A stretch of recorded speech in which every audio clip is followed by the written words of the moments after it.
à Dieu un endroit où il devrait toujours rencontrer Dieu. Et lorsqu'il parlait d'une structure, Dieu lui a dit, bon, dans ta chambre, nous allons faire une structure. Parmi les recommandations que Dieu lui avait données, c'était d'avoir un parfum spécifique. Alléluia. Et le frère est allé acheter un parfum spécifique pour Dieu. Et chaque fois qu'il voulait prier, il parfumait la salle dans laquelle il rencontrait son Dieu. Et en tant que serviteur de Dieu, voici ce qui s'est passé. Chaque fois qu'il se retrouvait dans des croisades d'évangélisation, en train de faire quelque chose, il avait comme signe physique l'odeur de ce parfum-là. Et chaque fois qu'il entendait, qu'il sentait cette odeur, déjà en esprit, il savait que le Seigneur est présent. Et pendant ce temps, les miracles devenaient faciles. Parce qu'il savait déjà que non, cette odeur, en ces lieux, personne n'a mis ça. C'est qu'il est ici. Et il a commencé à faire.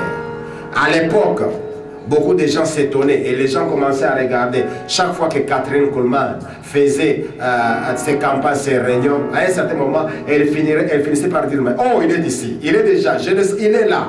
Alléluia. Et les gens commençaient à regarder. Tout simplement parce que dans les lieux d'intimité avec Dieu, elle avait un secret. Et elle pouvait vivre physiquement ce secret-là.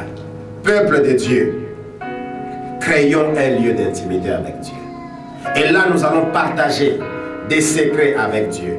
Et ce lieu d'intimité est causé par notre louange, notre adoration à Dieu. Alléluia.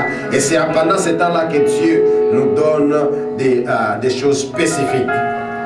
En se référant à l'amour, la Bible dit, Marie, aimez vos femmes comme Christ aime l'Église et s'est sacrifié pour elle. En d'autres termes, pour arriver toujours à parler de la gloire, nous n'allons jamais sauter les sacrifices. Dis avec moi les sacrifices. Si on aime réellement Dieu, si on aime réellement Dieu, c'est alors que l'adoration naîtra. L'adoration ne peut pas naître si nous n'aimons pas Dieu. La présence de Dieu, peuple de Dieu, a besoin d'une habitation. Et nous l'avons dit la fois passée, cette habitation, c'est cette atmosphère de la gloire que nous causons par notre louange et par notre adoration. Dieu veut venir habiter dans cette ambiance. Dieu veut venir habiter en ces lieux où il y a la louange, l'adoration qui monte vers lui. Et Dieu fait de ces lieux, en tant que consommateur de la foi, il fait de ces lieux son habitation. La progression dans les tabernacles, de l'introduction du tabernacle jusqu'au Saint des Saints, nous montre cette progression de sanctification, de l'amour, de purification. Tout ce que nous avons parlé comme révélation, de cette révélation, de sa parole, de l'entrée, c'est-à-dire du parvis au Saint des Saints, nous sommes partis, c'est-à-dire de l'introduction jusque dans la communion avec lui. Et chaque fois que nous voulons entrer dans sa présence, d'abord nous devons rencontrer Christ, lui obéir en tant que roi, l'aimer en tant que notre sauveur, être fidèle à lui en tant que notre sauveur, nous soumettre à lui en tant que notre maître, fils de Dieu. Eh bien, si nous l'aimons réellement, nous devons être toujours en contact avec lui. Et le contact que nous avons souvent avec notre Dieu, c'est par sa parole, la méditation de sa parole, l'écoute de sa parole. Car c'est sa parole, selon que Éphésiens nous dit, qui nous lave. C'est sa parole qui nous purifie. C'est sa parole, c'est ça l'autel des reins. La manière dont cet autel a été fait. Cet autel a été fabriqué. Il y avait dans l'autel le reflet. Chaque fois que quelqu'un, les sacrificateurs s'approchaient là-bas, ils se voyaient. La parole de Dieu nous donne le reflet de ce que nous sommes. Alléluia. Voilà pourquoi nous devons passer par sa parole. Car c'est elle qui nous purifie, c'est elle qui nous sanctifie. Elle nous donne justement le reflet de ce que nous sommes. Et l'ayant rencontré par sa parole, purifiés par sa parole, sanctifiés par sa parole, c'est alors que nous pouvons avancer jusque dans les lieux saints où nous rencontrons le chandelier qui est au fait également image de sa parole qui nous éclaire. Bien-aimés, vous ne pouvez pas aller quelque part sans être éclairé. Voilà pourquoi la Bible dit: ta parole est lampe à mes pieds et lumière sur mes sentiers. Nous, quand bien même il s'agit de la parole de Dieu, de la présence de Dieu, pour faire un pas vers un autre, nous devons être éclairés. Aujourd'hui, nous prenons certaines décisions. Nous agissons, je ne sais pas, de n'importe quelle manière. Nous ne sommes pas éclairés. C'est-à-dire, nous les faisons sans la lumière de la parole de Dieu. Alléluia. Avec la parole de Dieu, nous avons cette assurance d'entrer lentement et sûrement dans les lieux très saints. Chaque symbole qui était dans le tabernacle, mes amis, nous servait à quelque chose. De la croix à la parole. La parole de Dieu qui est la lumière. Lorsque nous voulons entrer dans sa présence, nous avons besoin d'être éclairés, d'être purifiés. Et nous avons cette purification par sa parole. Voilà pourquoi, mes amis, nous n'allons pas adorer, comme j'étais en train de le dire, de n'importe quelle manière. Nous allons l'adorer avec l'intelligence renouvelée. Romains, qu'est-ce que Romains nous dit? Romains 12.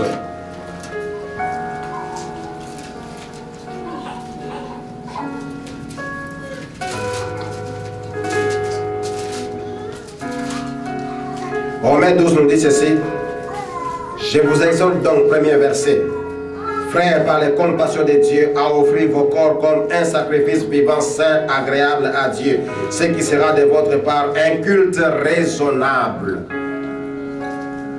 Ce qui sera de votre part un culte. Les cultes que nous offrons à Dieu, c'est cette adoration. Ne vous conformez pas au siècle présent, mais soyez transformés par le renouvellement de l'intelligence, afin que vous discerniez quelle est la volonté de Dieu, ce qui est bon, agréable et parfait. Nous ne parlerons jamais du renouvellement de l'intelligence sans parler de la parole de Dieu. Le renouvellement de l'intelligence ne vient pas par la prière, mais le renouvellement de l'intelligence vient par la parole de Dieu, par la méditation de la parole de Dieu, par la lecture de la parole de Dieu. C'est la parole de Dieu qui nous purifie, qui sanctifie, qui purifie notre intelligence. Ce que le serpent a fait dans les jardins, il a obscurci l'intelligence de l'homme. En amenant la contrefaçon, Dieu a-t-il réellement dit? Bien-aimés, aujourd'hui, plusieurs personnes sont en train de mourir tout simplement parce que leur intelligence est aveuglée. Leur intelligence est obscurcie. Voilà pourquoi, pour partir de l'intelligence aveuglée, pour partir de l'intelligence obscurcie à l'intelligence renouvelée, nous devons être en contact avec la parole de Dieu. Car c'est elle qui nous transforme, c'est elle qui nous purifie. Alléluia. Dès que nous sommes purifiés et transformés par sa parole, c'est alors que nous saurons qui est-ce que nous sommes en train d'adorer. Comment est ce Dieu? Quelle est sa nature? La sainteté est sa nature. Nous n'allons pas nous présenter avec des discours que nous avons entendus chez les autres. Tu es ceci, tu es cela. C'est toi Dieu, tu es mon Dieu, tu es mon roi. Je ne refuse pas. Est-il réellement votre roi? Est-il réellement votre Dieu? N'avez-vous jamais remarqué que plus nous sommes en train de nous écarter de la parole de Dieu, plus nous sommes en train d'encaisser et d'avoir toujours des problèmes? Alléluia.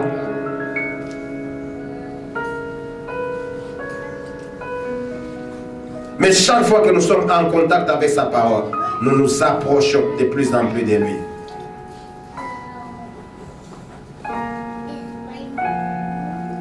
Approchons-nous de lui avec une intelligence transformée pour lui présenter un culte raisonnable, un culte agréable, un culte parfait. Et avec intelligence renouvelée, c'est alors que nous allons l'adorer selon qu'il désire. Peuple de Dieu, lorsque la parole de Dieu contrôle notre intelligence, nous devenons réellement libres.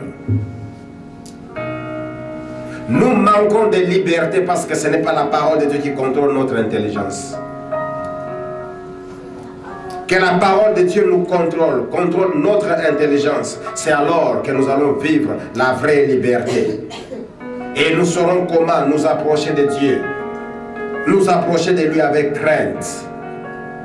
Nous approcher de lui avec amour. Philippiens chapitre 2 verset 5.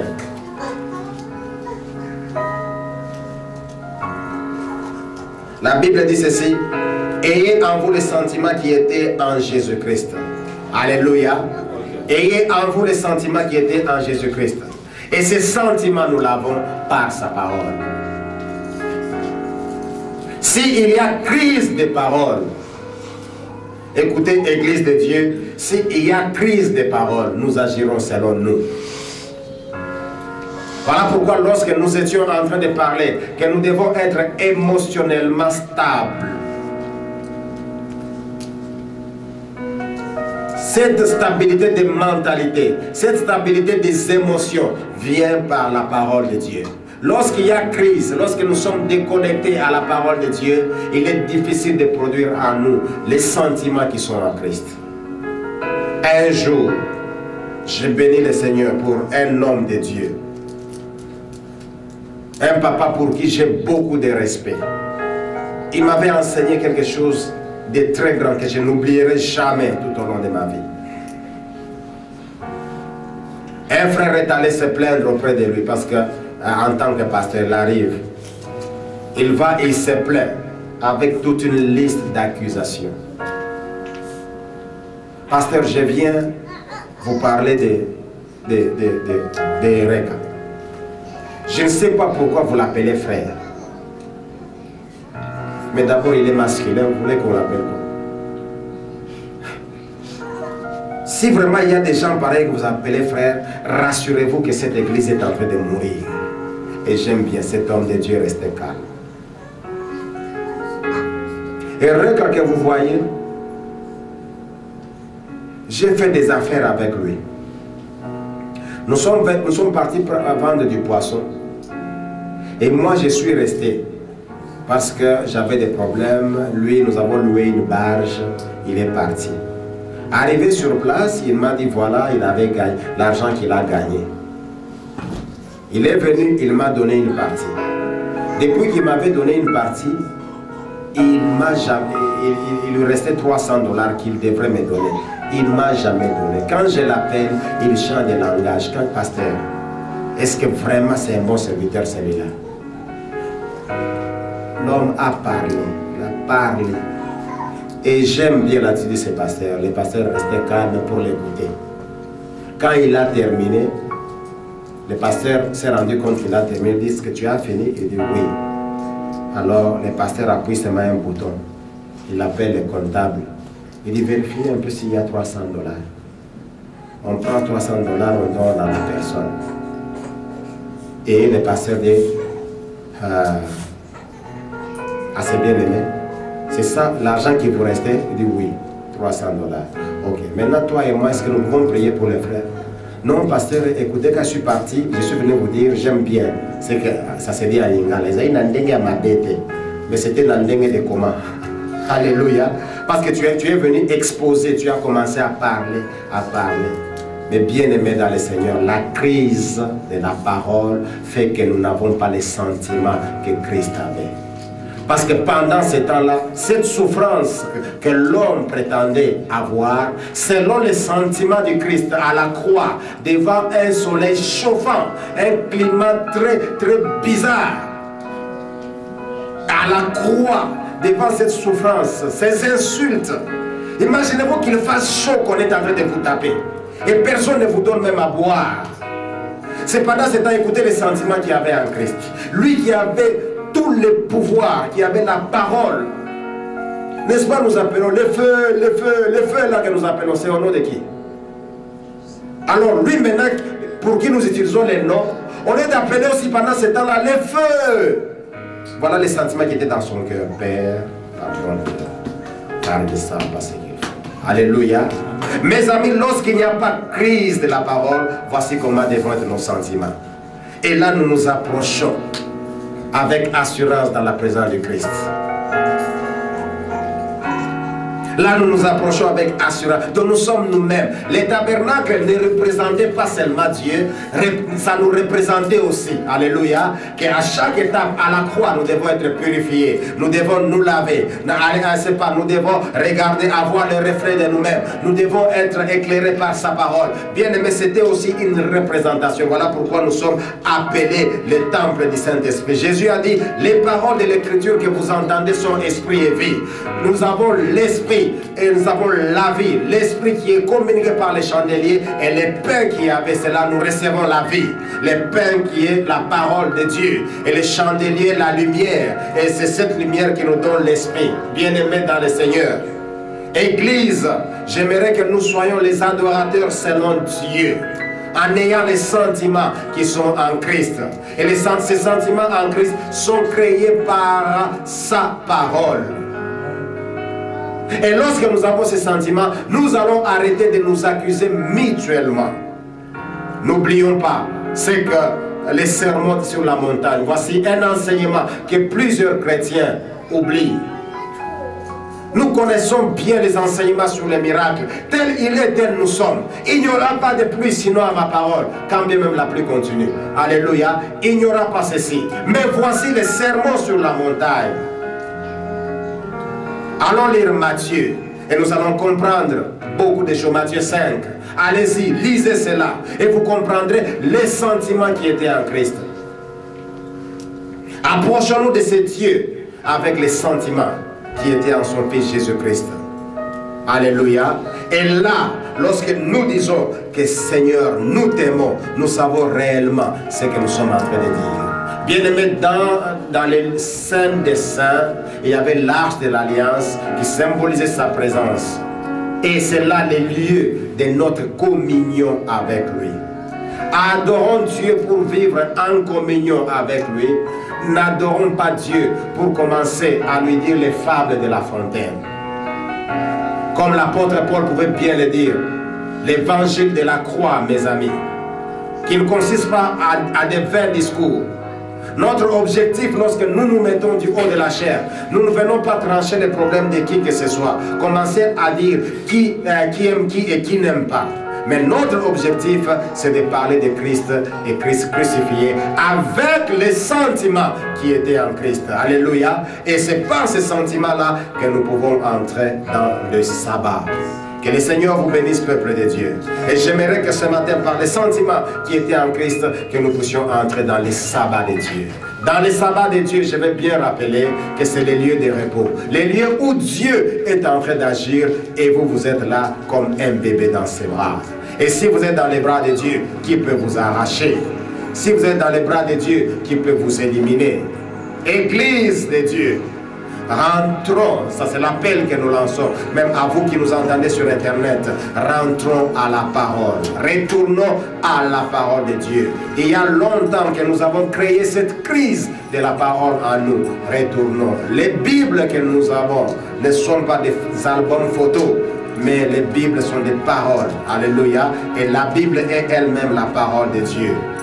Que le Seigneur nous bénisse et entrons dans le sabbat. Merci Seigneur. Est-ce qu'on peut se lever ensemble? Jesus. Oh Lord Jesus.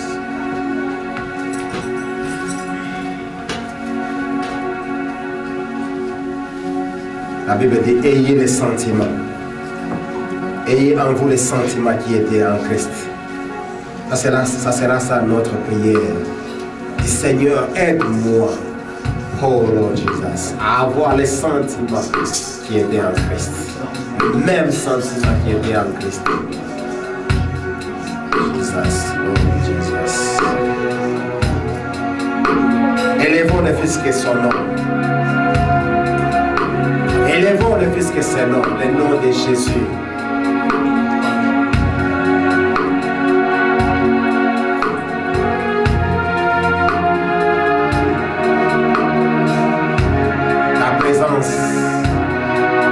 Et en Seigneur. Jesus, oh Jesus.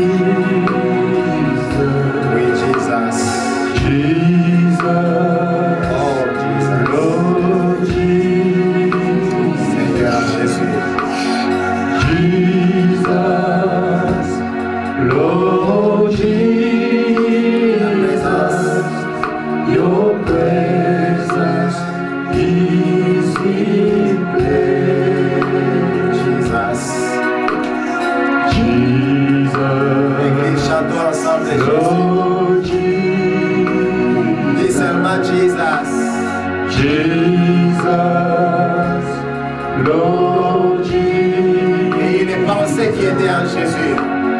Jesus, Lord Jesus, your presence is here. Oui, nous voulons sentir ta présence en ces lieux, Jésus. Nous ne voulons pas sentir la présence des hommes. Mais nous avons besoin rien que de ta présence. Seule ta présence, Jésus. Et nous voulons nous abandonner à toi. Nous abandonner rien que dans ta présence. Et dire Jésus, chanter. Et tu es notre Seigneur. Laisse-moi, Seigneur, m'abandonner à toi. Ah, ta présence est en ces lieux. Ta présence couvre ces lieux.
Bien-aimé, si tu sens sa présence, commence à lui dire quelque chose.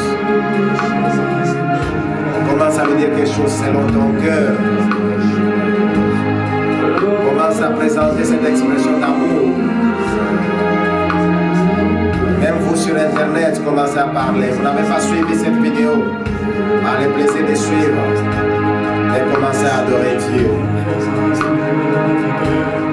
Adorons Dieu, adorons Dieu.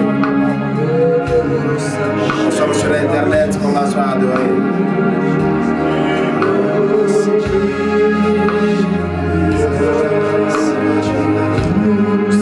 Jesus.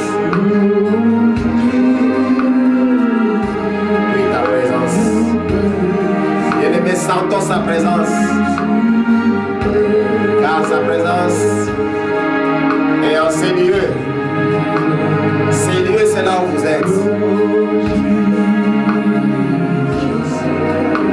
Où que vous soyez sur les coins du monde, sa présence est là. Sa présence est là.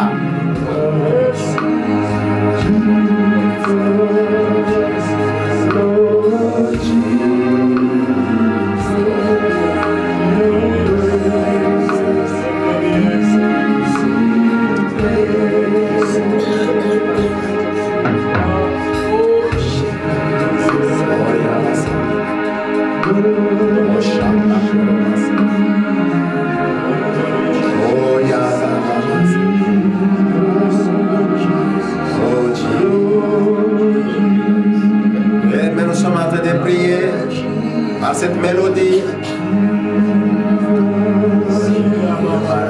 Oh, Jesus.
présence nous couvre.